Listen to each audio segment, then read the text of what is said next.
I'm Mitch Henck with a few thoughts on election year whining. I taped this segment the day after the election, so I had 3 hours sleep, so I'm a little punch drunk, so here we go. Election day, I'm driving around listening to conservative talk radio, and they spend 3 hours on fraud, election year fraud, how the Democrats could steal the election because somebody calls in, I saw a white van with some black people in it.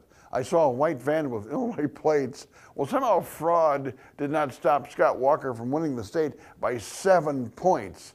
The Supreme Court is going to rule on the merits of the photo ID law in Wisconsin. Until the Supreme Court of the U.S. rules, there isn't much you can do about it. You can challenge votes.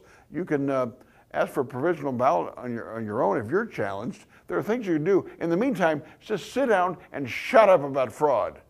Now, Democrats, the Koch brothers, there's a Koch brother under every bet. I would bet most voters in Wisconsin went to the polls and decided on who they're going to vote for, not because of the Koch brothers. In terms of the money, third-party advocacy money, Burke had just as much or more than Walker had in this cycle, in part because of the John Doe. She spent $5 million of her own dollars. She had the endorsement of this paper, Wisconsin State Journal, and she had media support throughout the state. She had plenty of union organizing and ground game activity election day. She had no reason to say that she lost this race because of the Koch brothers or anybody else.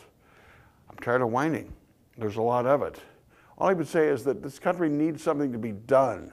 Tax reform, trade agreements that work, quality of education. Look at the quality, not just the quantity of money spent. You need somebody with common sense. Hopefully now, with gridlock nationally, with a Democratic president and a Republican Congress, they'll be forced to work together. Otherwise, there'll be 2 more years of gridlock, and I may do another show on whining and whine more about that. I feel better now. My 2 minutes are brought to you by Capital Consultants, Edge Construction, Greenbush Bakery, and Weedman, and Babe Sports Grill, the mothership, my home bar for 20 years. It's a place I like to go right now. Talk to sports writers who after 10 o'clock at night do get smarter than the Badger coaches. Babes. We'll see you there soon.